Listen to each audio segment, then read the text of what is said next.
شب ہجر قسط نمبر 8۔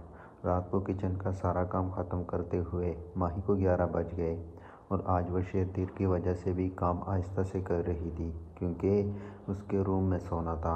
تمام کام ختم کر کے وہ روم میں بڑھی۔ پورا روم خاموشی میں ڈوبا تھا اور اندھیرا رقص کر رہا تھا۔ اس نے آہستہ سے دروازہ بند کیا اور دبے پاؤں سے بیڈ کی طرف بڑھی، کیونکہ روم میں کوئی صوفہ نہیں تھا اور نہ کمبل تھا کہ وہ نیچے سوتی، اور بیڈ کی دوسری سائڈ سے بہت خاموشی سے لیٹ گئی اور کمبل خود پہ پھیلایا اور سوچیں اس پہ حاوی ہونے لگی۔ جان، ہم شادی کے بعد روزانہ بہت ساری باتیں کریں گے، ماہی نے بال سنوارتے ہوئے کہا۔ وہ اگر کوئی بھی فرمائش کرتی تھی تو اپنے بالوں کو ہاتھ سے سنوارتی تھی۔ یہ تو کنفرم ہے جان، شیردل نے گمبھیر لہجے میں جواب دیا۔ بہت ساری کریں گے، پھر سے فرمائش کی گئی تھی۔ جتنا میری ماہا کا دل چاہے گا اتنی کریں گے۔ ماہا کا دل چاہا وہ اس پل شیردل کے گلے لگ جائے، لیکن وہ دونوں یوری میں تھے۔ اچانک شیردل نے ہاتھ ماہا کے پیٹ پہ رکھا تو ماہی نے ماضی سے حال میں سفر کیا۔ کتنی بڑی اس کی خواہش تھی کہ وہ اس کا ہاتھ پکڑے۔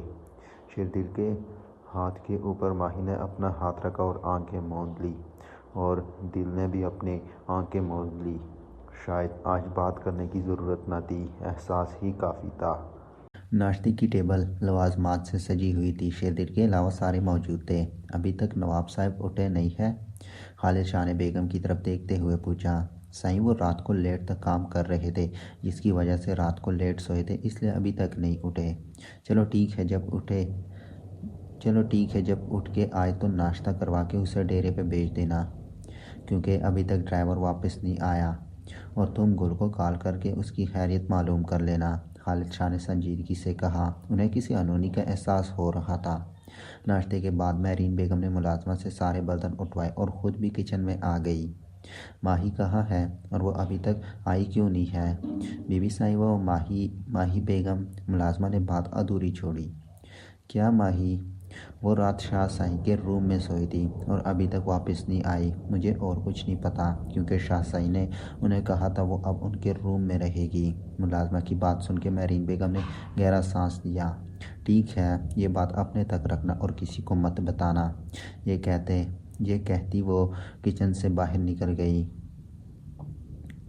اس لیے تو آج نواب صاحب اٹھ کے نہیں آئے، اور وہ آشنا بیگم کی طرف بڑھ گئی تاکہ انہیں لے کر لاؤنج میں چلی جائے، تاکہ وہ ماہی اور شیردل کو ایک روم سے نکلتے نہ دیکھ لے۔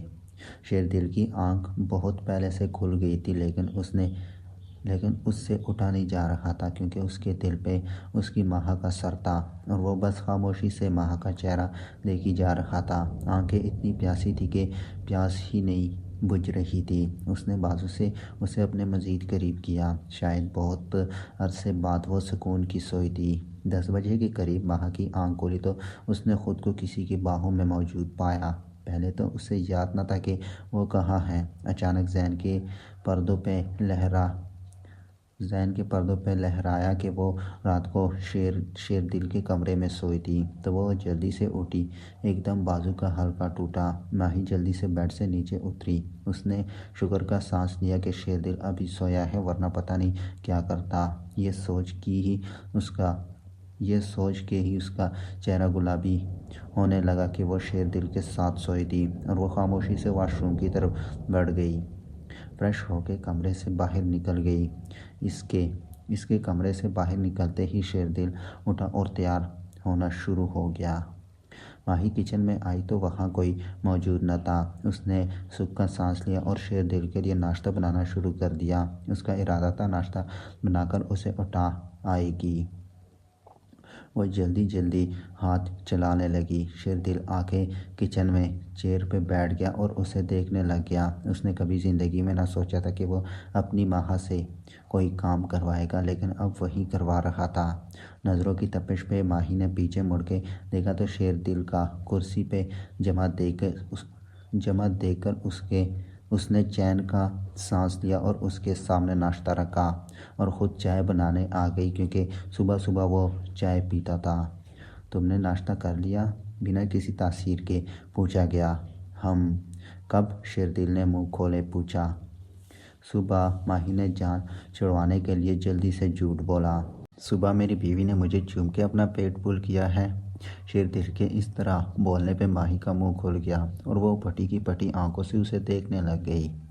منہ بند کرو اور میرے ساتھ آ کر ناشتہ کر لو۔ میں ملازمہ ہوں اور ملازمہ مالکوں کے ساتھ بیٹھ کے کھانا نہیں کھاتی، ماہی نے رکی سے جواب دیا۔ اچھا، ملازمہ مالکوں کے ساتھ ناشتہ نہیں کرتی لیکن ملازموں کے ساتھ سو جاتی ہے، شیردل نے چوٹ کی تو ماہی نے دل میں پکا ارادہ کر لیا وہ آج کے بعد اس کے ساتھ نہیں سوئے گی۔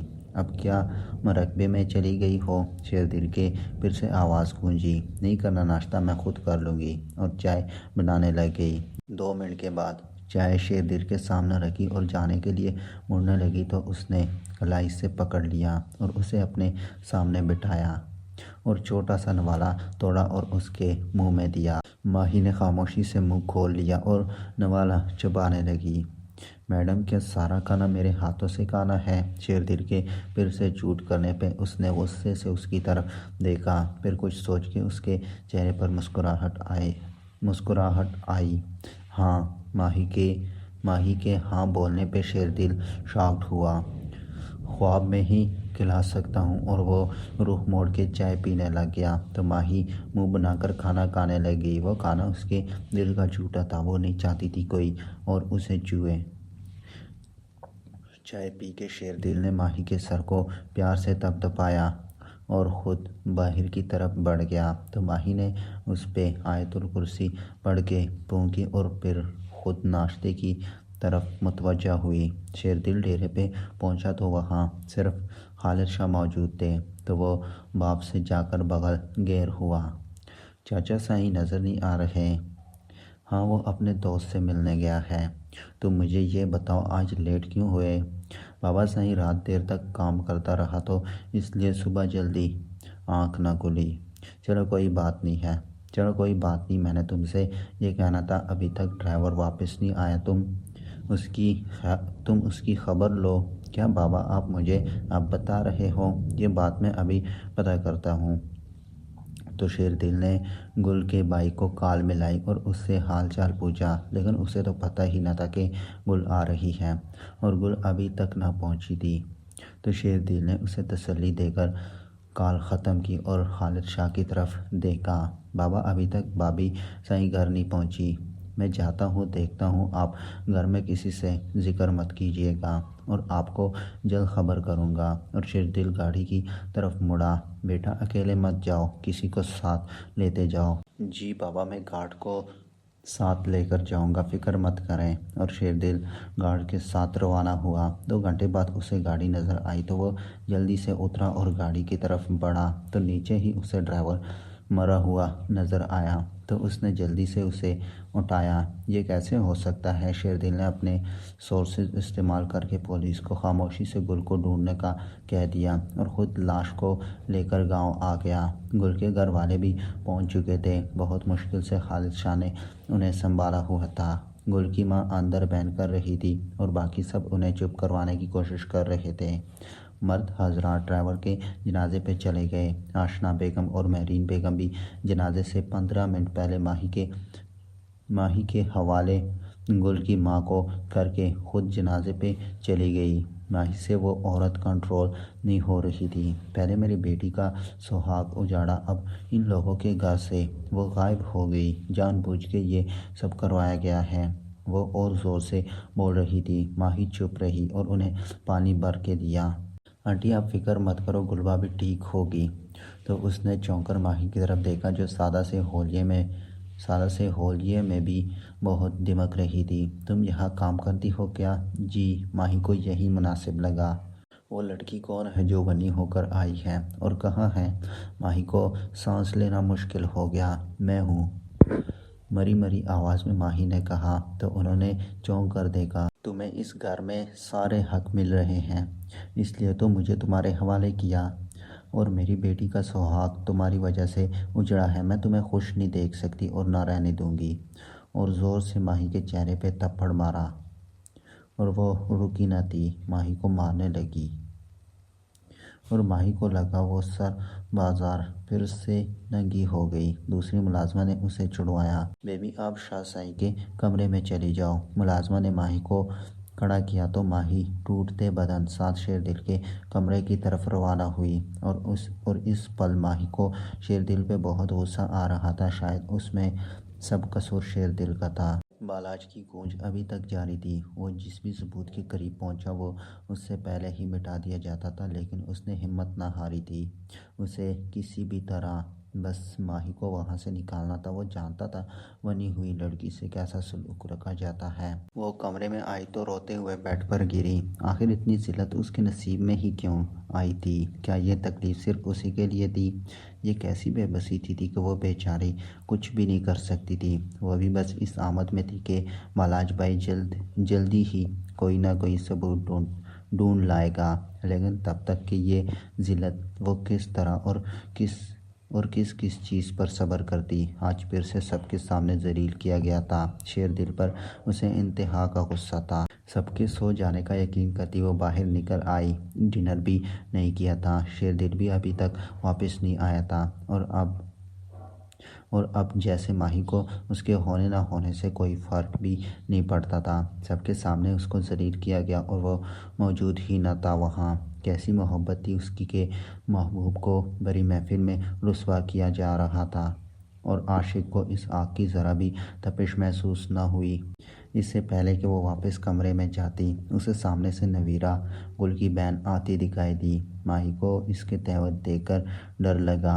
وہ ہو بہو گل کی کاپی لگ رہی تھی۔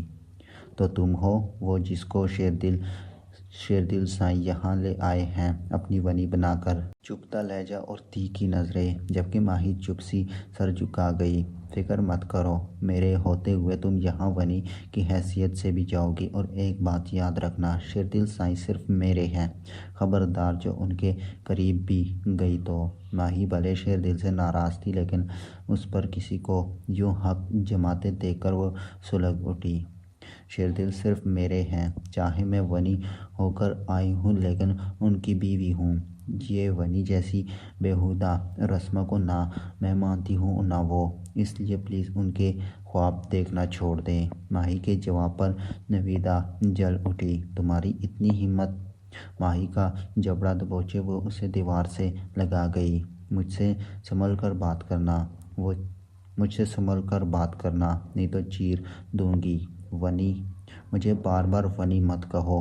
نہ جانے ماہی میں اتنی ہمت کہاں سے آ گئی تھی۔ ماہی نے دھکا دیتے اسے پیچھے کیا تو نویدا نے سلگتے ہوئے اٹھ کر ایک تھپڑ ماہی کو مارا۔ ایک لمحے ماہی کے آنکھوں کے سامنے اندھیرا چھا گیا تھا۔ اپنی اوقات مت بھولنا۔ نویدا پورچ میں گاڑی کی آواز سنتے وہاں سے چلی گئی، جبکہ ماہی وہیں قسمت کو روتے رہ گئی۔